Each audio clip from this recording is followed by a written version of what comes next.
Sometimes corruption doesn't hide in the shadows. It lives in plain sight. In the glass towers of Port Moresby. In million-dollar mansions in Brisbane. And behind silence, powerful silence. This is not just a PNG scandal. It could be the biggest cross-border cover-up in our region today. And the name at the centre? Wapu Sonk, CEO of Kumul Petroleum, Papua New Guinea's most powerful state-owned enterprise.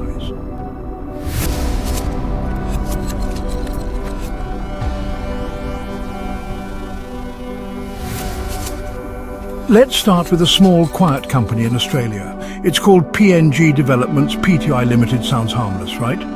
But this company, according to leaked documents, was privately owned by Wapu Sonk himself. And Kumul Petroleum, the national oil company he runs, allegedly directed Chinese contractors to funnel deals through this company. Think about that. A state-owned PNG company telling a Chinese government pipeline firm, you must use this private Australian company owned by me. That's not just conflict of interest, that's what investigators call abuse of public office, and it doesn't stop there.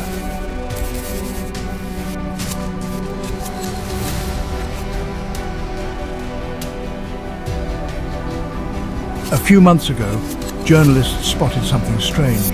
Wapu Sonk was living in a luxury Brisbane property worth millions, but here's the twist. The house wasn't his.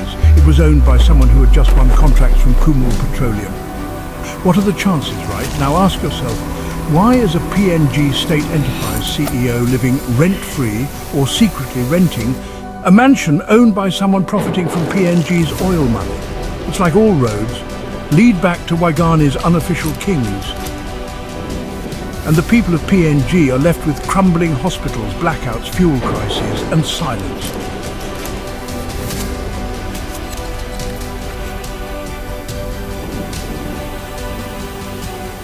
You're probably wondering, why is Australia suddenly paying attention? Simple. This entire scandal is tied to PNG's $600 million bid to join the NRL. Australia is funding it, and Wapu Sonk was on the board. If the NRL wasn't involved, this would have been buried. Just another story, another scandal, another PNG problem. But now, Australians are watching. And they're asking questions about Chinese involvement, about backdoor deals, and about the real intentions behind this NRL bid. Could it be a geopolitical chess game, disguised as sports diplomacy?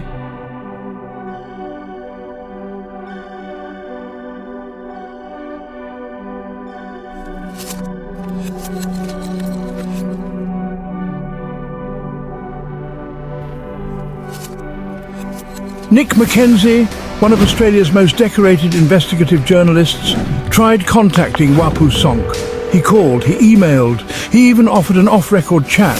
Wapu Sonk refused to answer a single question. Why? If you had nothing to hide, wouldn't you defend your name? Wouldn't you say something? And what about the others? The Australians involved?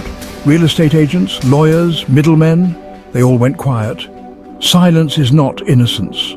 Sometimes silence is strategy. And that should scare us.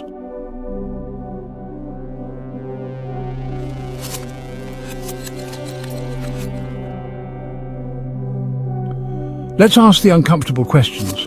Where is PNG's ICAC? Where is the Australian Federal Police?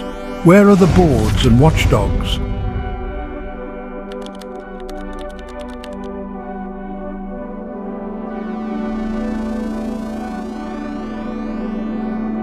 Is the system so broken that someone can profit from public money, live in a foreign mansion and never face a single consequence?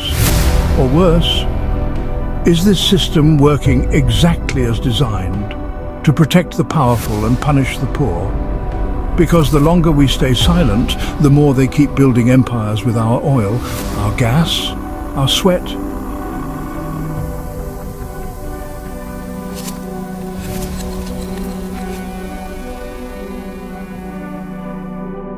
This story is not just about one man, it's about the culture of impunity in PNG.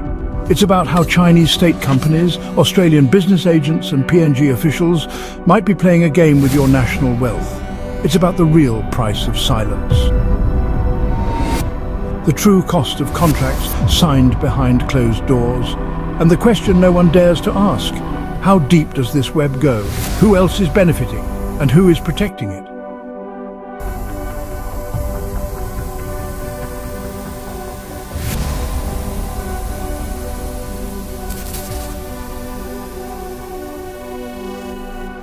We don't have all the answers yet, but we know one thing: there's a paper trail. There are documents, there are witnesses, and if we dig deep enough, someone's mask will slip. If you're watching this and you care about PNG's future, help share this story. Leave a comment, demand transparency. Ask your leaders, where is the investigation? Who's holding Wapu Sonk accountable? And how many more are hiding behind their titles? Because this could just be the tip of the iceberg. And if we stay quiet now, we may never know what lies beneath. You've been watching Crescent Moon Chronicles. Subscribe for more bold, investigative commentary. And remember, when the powerful stay quiet, we must speak louder.